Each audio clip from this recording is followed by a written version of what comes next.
अस्सलाम वालेकुम students, hope you are doing well.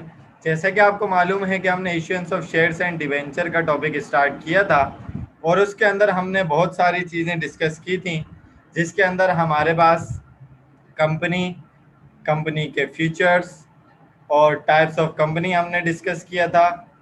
और उसके बाद हमने प्राइवेट लिमिटेड कंपनी और पब्लिक लिमिटेड कंपनी के दरमियान डिफरेंस और एससीसीपी को डिस्कस किया था।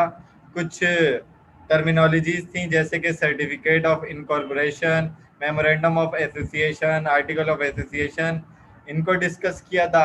उसके बाद हम कुछ और टर्मिनोलॉजीज को भी डिस्कस करके गए थे जैसे कि promoter, preliminary expenses, share capital, authorise capital, paid up capital, kinds of shares भी हमने डिस्कस किए थे। और उसके बाद हमने प्रोसेस पढ़ा था कि हम शेयर को इशू कैसे करते हैं, उसकी अलॉटमेंट कैसे करते हैं और शेयर होल्डर को रिटर्न कैसे देते हैं।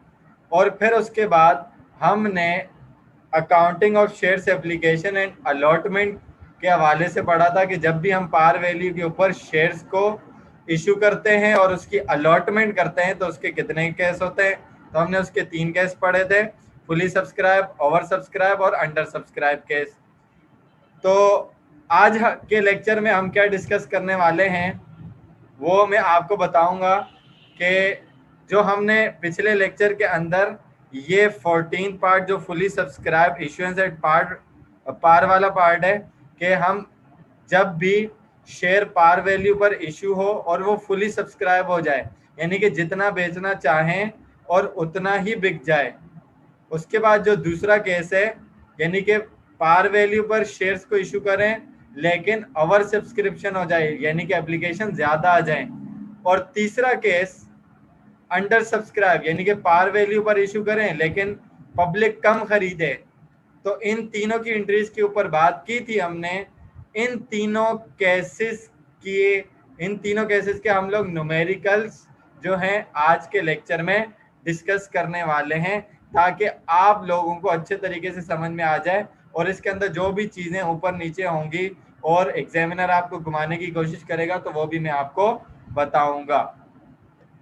तो आज का लेक्चर जो है वो हमारा यहाँ केस 1 से स्टार्ट होगा और इसको मैं आपको डिटेल से एक्सप्लेन करूंगा।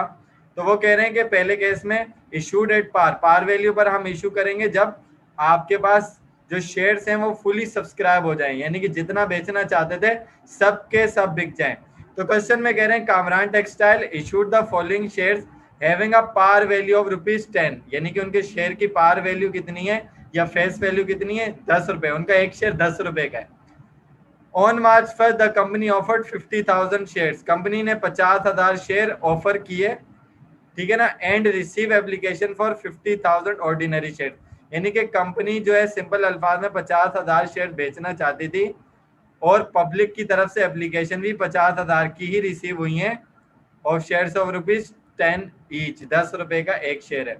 तो आपने 10 मार्च को क्या किया, उन शेयर्स की अलॉटमेंट की और अलॉटमेंट करने के बाद जो लेटर है वो सक्सेसफुल एप्लीकेंट्स को भेज दिया गया है, ठीक है ना। यानी कि मार्च 1 को आपने लोगों को ऑफर किया, लोगों की पूरी एप्लीकेशंस आई, आपने उनमें से देखा कि भाई किस किस को शेयर्स देना है और उनको फिर अलॉटमेंट लेटर देकर इशू कर, मतलब अलॉटमेंट लेटर उन लोगों को इशू कर दिया।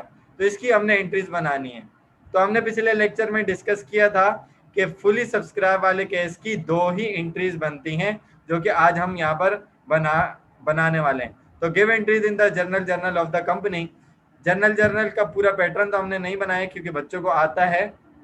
तो क्या करते हैं कि हम कामरान टेक्सटाइल लिमिटेड सबसे पहले लिखा, फिर जर्नल हमने लिखा और उसके बाद जो मंथ गिवन है for the month of March 31, year given नहीं है तो इसको हम फिलहाल छोड़ देते हैं। तो सबसे पहले क्या हुआ कि आपने ऑफर की एप्लीकेशन और आपके पास 10 रुपए के हिसाब से 50,000 शेयर जो है वो सोल्ड आउट हो गए। तो उनका पैसा जब आपके पास आएगा तो बैंक क्या हो जाएगा, डेबिट हो जाएगा। बैंक एसेट है, एसेट बढ़ता है तो डेबिट हो जाता है। तो 50,000 क्वांटिटी ऑफ शेयर से मल्टीप्लाई होगा किससे, पर वैल्यू जो शेयर की, एक शेयर की जो प्राइस है 10 रुपए, उससे मल्टीप्लाई हो जाएगा। तो इसका आंसर कितना आ जाएगा, 5 लाख रुपए। यानी कि आपने 5 लाख रुपए के शेयर बेसिकली इशू किए हैं, और शेयर एप्लीकेशन क्या हो जाएंगी, क्रेडिट हो जाएंगी। और आप इसको रिकॉर्ड कैसे करोगे, to record application money received on 50,000 share, 50,000 share पर आपको जो पैसा रिसीव हुआ वो आपने रिकॉर्ड किया है। तो पहली एंट्री इसकी बनेगी। अब आपके पास पैसा तो आ गया, अब आप ये पैसा क्यों ला रहे हो, इन्वेस्टमेंट करने के लिए, यानी कि एप्लीकेशन जो बेसिकली शेयर्स की हैं वो किस लिए यूज हो रही हैं, वो यूज हो रही हैं आपका कैपिटल इंक्रीज करने के लिए। तो ये जो शेयर्स एप्लीकेशन का पैसा है वो कैपिटल के अकाउंट में क्या कर दिया जाएगा, ट्रांसफर कर दिया जाएगा। तो शेयर कैपिटल बढ़ जाएगा। कैपिटल की नेचर क्या है, जब भी बढ़ता है तो क्रेडिट होता है, तो ऑर्डिनरी शेयर कैपिटल क्या हो गया, क्रेडिट हो गया। और ऑर्डिनरी शेयर्स एप्लीकेशन जो क्रेडिट हुई थी वो ट्रांसफर कर दी गई शेयर्स कैपिटल में, तो वो कहाँ चली जाएंगी, वो डेबिट में चली जाएंगी। कितनी अमाउंट से, 5 लाख रुपए की अमाउंट से। तो यहाँ पर नरेशन आपकी क्या बनेगी, to record the allotment of shares into capital account. Capital account के अंदर आपने ट्रांसफर कर दिया या अलॉट कर दिया शेयर एप्लीकेशन के पैसे को। तो जितना आया था उतना ही आपने कैपिटल अकाउंट के अंदर क्या कर दिया है, ट्रांसफर कर दिया है। तो इसमें कोई भी चीज मुश्किल नहीं है। जिस तरीके से आप सोल प्रोप्राइटरशिप की एंट्री बनाते थे कि भाई कैश इन्वेस्ट किया तो कैश डेबिट कैपिटल क्रेडिट, तो ये भी वही चीज है, बस इसमें पहले क्या है कि एप्लीकेशन आपने क्या करनी होंगी, इशू करनी होंगी, और उसके बाद ही आपके पास पैसा आएगा। तो ये हमारा पहला केस था जिसमें हमने क्या डिस्कस किया कि जब शेयर आपका पार वैल्यू पर इशू हो और उसमें क्या हो, फुली सब्सक्रिप्शन हो जाए, यानी कि जितना बेचना चाह रहे थे उतना ही बिक जाए। इसके बाद हम सेकंड केस की बात करने वाले हैं। सेकंड केस हमारा क्या कहता है, सेकंड केस भाई हमारा कहता है कि हम पार वैल्यू पर तो इशू कर रहे हैं लेकिन ओवर सब्सक्रिप्शन हो जाए, यानी जितना बेचना चाह रहे थे शेयर्स एप्लीकेशन उससे ज्यादा की रिसीव हो जाएं। तो क्वेश्चन पढ़ते हैं, कह रहे हैं कि lucky cement limited issued the following shares having par value of ₹10 each. 10 रुपए की पार वैल्यू रखी हुई है, ये कंपनी की मर्जी है कि उसकी पार वैल्यू क्या है, 10 है, 15 है, 100 है, तो वो आपको बता देगा। यहाँ पर जब आप नॉर्मली बीकॉम में और फर्स्ट ईयर में पढ़ेंगे तो पार वैल्यू आपको अक्सर क्वेश्चंस में 10 रुपए ही नजर आएगी। तो लकी सीमेंट वाले जो अपना शेयर्स बेच रहे हैं उसकी पार वैल्यू कितनी है या फेस वैल्यू कितनी है, 10 रुपए है। अच्छा, सितंबर 3 को कंपनी ने ऑफर किए 40,000 ऑर्डिनरी शेयर्स, यानी कि कंपनी 40,000 शेयर्स बेचना चाहती है, and receive application for 50,000 ordinary shares of ₹10 each. लेकिन मार्केट से 50,000 ऑर्डिनरी शेयर्स की एप्लीकेशन रिसीव हुई है, लेकिन कंपनी को क्या करना है, 40,000 शेयर्स बेचने हैं। तो क्या हुआ कि ऑन सितंबर 10, 10 तारीख को, यानी कि 3 तारीख को तो ऑफर किया था, तो 10 तारीख को क्या हुआ, जो एक्सेस एप्लीकेशन थी, 40 बेचना चाहते थे, 50 की एप्लीकेशन आई, तो एक्सेस कितना हुआ, 10,000 का डिफरेंस है। Were refunded to the unsuccessful applicants, यानी कि जिनको आप शेयर नहीं देना चाहते उनको आपने एप्लीकेशन जो क्या है रिफंड कर दिए, वापस कर दिए, उनका पैसा वापस कर दिया एक तरीके से। तो सितंबर 15 को क्या किया, allotment letter were issued to all successful applicant, यानी कि जितने एप्लीकेंट्स को आपने शेयर देना था उनको अलॉटमेंट लेटर जो हैं वो इशू कर दिए गए हैं। तो यहाँ पर आपने जर्नल एंट्रीज बनानी है, तो हमने सबसे पहले ओनर का नाम लकी सीमेंट लिमिटेड कंपनी लिख दिया, जर्नल लिख दिया, फॉर द मंथ ऑफ सितंबर 30 लिख दिया। अब पहली एंट्री क्या बनेगी भाई, जितना पैसा आएगा उसी हिसाब से एंट्री बनेगी। तो सितंबर 3 को आपके पास पैसा आया 50,000 ऑर्डिनरी शेयर्स का, ठीक है ना। तो 50,000, एक शेयर कितने का था, 10 रुपए का था, तो 50,000 मल्टीप्लाई बाय 10 कितना बन गया, 5 लाख रुपए बन गया। और ऑर्डिनरी शेयर्स एप्लीकेशन कितने की गई थी, 5 लाख रुपए की गई थी। तो इसको क्या कहेंगे, to record application money received on 50,000 share. 50,000 rupees नहीं है बल्कि नंबर ऑफ शेयर्स है, नंबर ऑफ शेयर्स है, ठीक है ना, यानी कि क्वांटिटी है, क्वांटिटी। और आगे अगर हम बात करें, ठीक है, ये बड़ी खराब सी राइटिंग में मैंने बहरहाल लिखा है। तो आपने देना कितना है, आपने देने हैं 40,000 एप्लीकेशन जो है वो अलॉट करनी है, या 40,000 शेयर्स आपने बेसिकली बेचने हैं। तो जो एक्सेस थे 10,000 वो आपने रिफंड कर दिए, तो जब पैसे आए थे बैंक डेबिट हुआ था, रिफंड करोगे तो बैंक क्रेडिट हो जाएगा, क्योंकि बैंक एसेट है, एसेट कम होता है तो क्रेडिट होता है। और ऑर्डिनरी शेयर एप्लीकेशन जो है वो आपके पास वापस आ जाएंगी। ठीक है जी। तो वो कितने की थी? 10,000 की। तो 10,000 को आप मल्टीप्लाई करेंगे कितने से? 10 से, क्योंकि एक शेयर कितने का था? 10 रुपए का था। तो 10,000 मल्टीप्लाई बाय 10 कितना हो जाएगा? 1,00,000 रुपए हो जाएगा। सही है जी। तो उसके बाद जो बैलेंस बचेगा वो 40,000 का बचेगा। ये यहाँ पर देख लें, ऑर्डिनरी शेयर एप्लीकेशन क्रेडिट हुआ था कितने से? 5 लाख शेयर से। या 1,00,000 से क्या हो गया? डेबिट हो गया। तो डेबिट क्रेडिट एक दूसरे से माइनस होता है, तो 5 में से 1 माइनस किया तो 4 बचा। तो इसका मतलब क्या हुआ कि ऑर्डिनरी शेयर्स एप्लीकेशन जो है वो 40,000 रुपए की नंबर ऑफ शेयर्स आपने बेचने हैं 10 रुपए के। तो जिसका रिजल्ट आपके पास क्या आ जाएगा? 4,00,000 आ जाएगा। और आपका कैपिटल भी 4,00,000 रुपए से इंक्रीज हो जाएगा। ठीक है जी। और आप नरेशन क्या बनाओगे? To record the allotment of 40,000 share, क्योंकि आप 40,000 शेयर ही बेचना चाह रहे थे जिनकी फेस वैल्यू कितनी थी? 10 रुपए थी। तो आपका कैपिटल इंक्रीज होकर क्रेडिट हो जाएगा और शेयर से एप्लीकेशन का पैसा उसमें क्लोज हुआ है, तो वो डेबिट हुई, क्रेडिट हुई थी, तो वो अब जाकर कितनी हो जाएंगी? डेबिट हो जाएंगी। मतलब 40,000 क्वांटिटी के हिसाब से और रुपीज के हिसाब से 4,00,000 से वो डेबिट हो जाएंगी। तो ये हमारा केस होता है ओवर सब्सक्रिप्शन का। अच्छा, एग्जामिनर आपको कभी कभार इसमें किस तरीके से कंफ्यूज कर रहा होता है, वो बोलता है कि भैया 40,000 शेयर था, आप 10 रुपए के बेच रहे हो, ओके वेल एंड गुड। तो 40,000 10 रुपए के हिसाब से बेच रहे हो, तो इसका मतलब क्या है कि 4,00,000 आपके पास आना चाहिए। और वो आपको ये नहीं बोलता कि एंड रिसीव एप्लीकेशन फॉर 50,000, वो बोलेगा एंड रिसीव्ड रुपीज 5 लाख, आपने 5,00,000 रुपए रिसीव किए हैं। इसका मतलब क्या हुआ? रुपीज में बोल रहे हैं ना, आपको कंफ्यूज करने के लिए। तो आपने 5,00,000 को 10 से डिवाइड करवा के देख लिया, 5,00,000 को 10 से डिवाइड किया तो 50,000 बना। तो इसका मतलब क्या हुआ कि 50,000 एप्लीकेशन आई है। तो इस तरीके से आपने थोड़ा ध्यान से क्वेश्चन को पढ़ के देखना है। इसके बाद हम अपने आखिरी केस की तरफ चलते हैं, यानी कि अंडर सब्सक्रिप्शन के अंदर। तो अंडर सब्सक्राइब केस के अंदर भी हमने पार वैल्यू वाला ही केस लिया है कि अगर पार वैल्यू पर इशू करें, और अंडर सब्सक्राइब का मतलब क्या है कि जितना बेचना चाहते थे उतने शेयर्स आपके सोल्ड आउट ना हो या पब्लिक ना खरीदे, तो उस सूरत के अंदर आपने क्या करना है, या शेयर्स कौन खरीदेगा, उसकी क्या ट्रीटमेंट होगी, उसी के ऊपर हम इधर बात करने वाले हैं। आइंदा आने वाले लेक्चर में हम मार्केट वैल्यू की भी बात करेंगे और उसके अंदर प्रीमियम और डिस्काउंट के केसेस की बात करेंगे। बहरहाल यहाँ पर हमने सिंपल केसेस की बात करनी है। तो इशू एट पार में जब अंडर सब्सक्राइब का केस आता है, तो उस सूरत में आपने क्या करना होता है कि यहाँ पर हम क्वेश्चन पढ़ लेते हैं। Attock cement limited issued the following shares having par value of ₹10 each. यहाँ पर भी पार वैल्यू हमने 10 रुपए रखी है। ठीक है।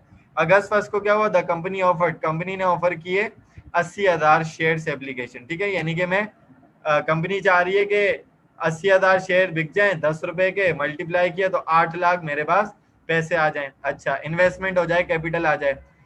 लेकिन and receive application for 60,000 share, सिर्फ 60,000 शेयर बिके कितने रुपए के? 10 रुपए के। तो मल्टीप्लाई किया तो 6,00,000। आप कैपिटल करना चाह रहे थे 8,00,000, लेकिन आपके पास आ कितना रहा है? 6,00,000।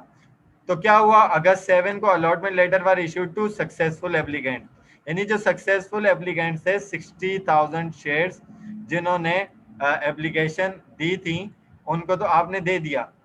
अगस्त 13 को क्या हुआ? यानी कि जो बचे हुए 20,000 शेयर्स हैं वो कौन खरीदेगा भैया? एनी डेफिशिएंसी, यानी कि जो भी कम शेयर्स होंगे इन एप्लीकेशन में मेट बाय अंडर राइटर, वो कौन खरीदेगा?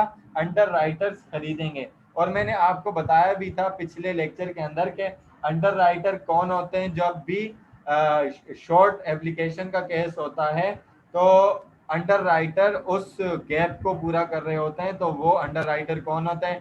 वो बैंक हो सकता है, ब्रोकरेज हाउसेज हो सकते हैं, या फिर कोई इंडिविजुअल भी हो सकता है। तो उनको एप्लीकेशन शेयर्स दे दिए जाते हैं या उनको शेयर होल्डर बना दिया जाता है और वो फिर उसके ऊपर डिविडेंड कमा रहे होते हैं। तो एंट्रीज हमने यहाँ पर बनानी है तो पहले अटक लिमिटेड लिखा, जर्नल लिखा फॉर द मंथ ऑफ अगस्त 31। ठीक हो गया। अच्छा, पहली एंट्री किसकी बनाएंगे? हमेशा पहली एंट्री हमने पहले दोनों केसेस में देखा कि उसी अमाउंट की बनाएंगे जितना पैसा हमारे पास आ रहा है। तो हमारे पास पहली बारी में कितना पैसा आया? हमारे पास हमने एप्लीकेशन इशू की थी 80 की, लेकिन रिसीव कितने की हुई? 60,000। तो 60,000 मल्टीप्लाई बाय 10 तो कितना हो जाएगा? ये 6 लाख हो जाएगा। 6 लाख। तो बैंक डेबिट हो गया, बैंक बढ़ गया, एसेट बढ़ता है तो डेबिट होता है। और ऑर्डिनरी शेयर्स एप्लीकेशन आपके पास से चली गई, आपने इशू कर दी, तो 6 लाख से क्रेडिट हो गया। To record application money received on 60,000 shares. Quantity of shares कितने? 60,000। ठीक हो गया। अच्छा, पब्लिक की तरफ से ये जो 6 लाख रुपए आए हैं, किस लिए? जो कि आपने 60,000 शेयर्स इशू करे थे, उसको आपने अब क्या कर देना है? सेकंड एंट्री के मुताबिक कैपिटल के अंदर ट्रांसफर कर देना है। जब आप कैपिटल के अंदर ट्रांसफर करोगे तो ये शेयर्स एप्लीकेशन जो क्रेडिट हुई थी, ये क्या हो जाएंगी? डेबिट हो जाएंगी। कितने से? 6 लाख रुपए से, क्योंकि ये पब्लिक से आया पैसा, और कैपिटल बढ़ता है तो क्रेडिट होता है, और ये भी कितने से क्रेडिट हो जाएगा? 6 लाख रुपए से क्रेडिट हो जाएगा। तो आप क्या लिखेंगे? To record allotment of 60,000 shares of ₹10 each. 10 रुपए का एक शेयर, उसके पैसे आए हैं 60,000 शेयर्स के, 6 लाख रुपए जो कि पब्लिक की तरफ से आए। अब बचे 20,000, वो कौन लेगा? वो लेगा या तो बैंक, ब्रोकरेज हाउसेज या इंडिविजुअल वगैरह। ठीक हो गया। जब आप उनको शेयर्स दे दोगे तो वो डायरेक्ट उनके पास से पैसा आ जाएगा और कैपिटल में वो ट्रांसफर हो जाएगा। तो जब कैपिटल में डायरेक्टली ट्रांसफर हो जाएगा तो कैपिटल यहाँ से क्या हो जाएगा? क्रेडिट हो जाएगा 2 लाख रुपए से। क्यों? क्योंकि 20,000 शेयर्स बचे थे और एक शेयर था 10 रुपए का। 20,000 multiply by 10 is equal to 2 lakh हो जाएगा। तो इसका मतलब क्या हुआ कि अंडर राइटर की तरफ से भी आपके पास 2 लाख रुपए का पैसा आ गया, और 2 लाख रुपए से मजीद कैपिटल बढ़ गया, और टोटल कैपिटल अगर आप बताएं तो यहाँ पर 6 लाख, और यहाँ पर इसको 2 लाख को टोटल करें तो टोटल आपके पास 8 लाख का कैपिटल मौजूद है। तो to record allotment of 20,000 shares to underwriter. 20,000 shares आपने किसको भेज दिए? अंडर राइटर्स को भेज दिए, जिसकी वजह से आपका पैसा आ गया और आपने उसको कैपिटल अकाउंट के अंदर ट्रांसफर कर दिया है। तो हमारा आज का लेक्चर यहीं तक के था। आइंदा आने वाले लेक्चर के अंदर हमने ये डिस्कस करना है कि जब हम शेयर्स को मार्केट वैल्यू के ऊपर इशू करते हैं तो उसमें प्रीमियम का केस क्या होगा, डिस्काउंट का केस क्या होगा, अंडर सब्सक्राइब में क्या ट्रीटमेंट होगी, और ओवर सब्सक्रिप्शन में क्या ट्रीटमेंट होगी। तो इस वीडियो को आप पूरा देखें। अगर इसका कॉन्सेप्ट समझ में नहीं आया तो पहले वाले लेक्चर को देखें, क्योंकि पहला वाला लेक्चर देखेंगे तभी ये समझ आएगा। ठीक है जी। तो पिछले लेक्चर को देखें, फिर इस लेक्चर को देखें, और उसके बाद जो भी आपके पास क्वेश्चन होता है तो आप उसको कमेंट सेक्शन में पूछ सकते हैं, या फिर आप मेरे फेसबुक पेज पर जाकर, जिसका नाम सर उमर मुगल है मेरे पेज का नाम, वहां पर मैसेज करके मुझसे सवाल पूछ सकते हैं। उसके अलावा मजीद आसानी के लिए फेसबुक पेज के ऊपर मेरा व्हाट्सएप नंबर भी है, जिसके थ्रू आप मुझसे कांटेक्ट कर सकते हैं, और डिस्क्रिप्शन के अंदर भी मेरा व्हाट्सएप नंबर मौजूद होगा। वहां पर आपने मेरे व्हाट्सएप नंबर पे सवाल की पिक्चर लेकर और वॉइस मैसेज में या मैसेज के अंदर लिखकर रिटन फॉर्म में आपने क्या करना है, मुझे व्हाट्सएप पे मैसेज कर देना है कि सर ये वाली बात समझ में नहीं आई या ये वाला क्वेश्चन सॉल्व करना नहीं आ रहा, तो आप एक्सप्लेन कर दें। तो इस चीज़ के लिए भी मैं अवेलेबल हूँ।